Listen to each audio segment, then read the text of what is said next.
নাম Sagar Dutta. I am from Netrokona. আমাকে বেশ কিছু ফিগারস অফ স্পিচ থেকে প্রশ্ন করেছে, যেমন what is elegy, what is metaphor,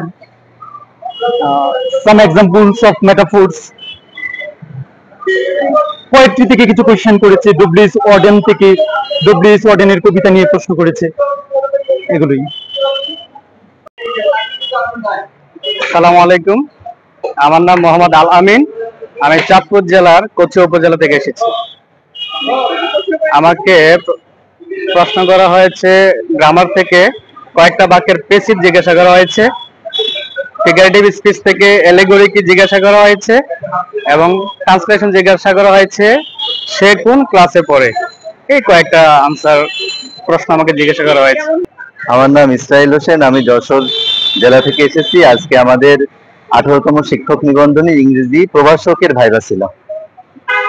আমাদের প্রথমে আমি 8 নম্বর বোর্ডে আমার পরীক্ষা ছিল। আমার পজিশন ছিল 5 নাম্বার। 5 নম্বরে আমি যাই এবং বোর্ডে খুবই কোঅপারেটিভ ছিল, হেল্পফুল ছিল। প্রথম প্রশ্ন আমাকে ধরছিল একটা কমপ্লেক্স ধরছিল, কমপ্লেক্স থেকে সিম্পল, যে I know that he is honest, এটাকে সিম্পল করতে হবে। তো সিম্পল আনসার দিলাম যে he is honest is known to me.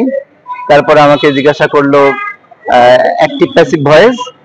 তো অ্যাক্টিভ প্যাসিভ ভয়েস 3টা জিজ্ঞাসা করছিল, 2টা পারছি কিন্তু একটা পারি নাই।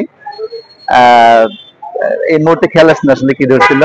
এলিজি ধরছিল, এলিজি এলিজি এবং একটা এলিজির নাম বলতে বলছিল, এলিজি বললাম। তারপরে আমাদেরকে প্রশ্ন করছিল পার্ট অফ স্পিচ থেকে, যে কেজ এর ভার্ব কি হবে, এর নাউন কি হবে, এবং কয়েন এর ভার্ব কি হবে অ্যাকচুয়ালি। তো মোটামুটি ভাইবা দিছি, ভালোই হয়েছে। My name is Joyশ্রী Roy. I am from Dinajpur district.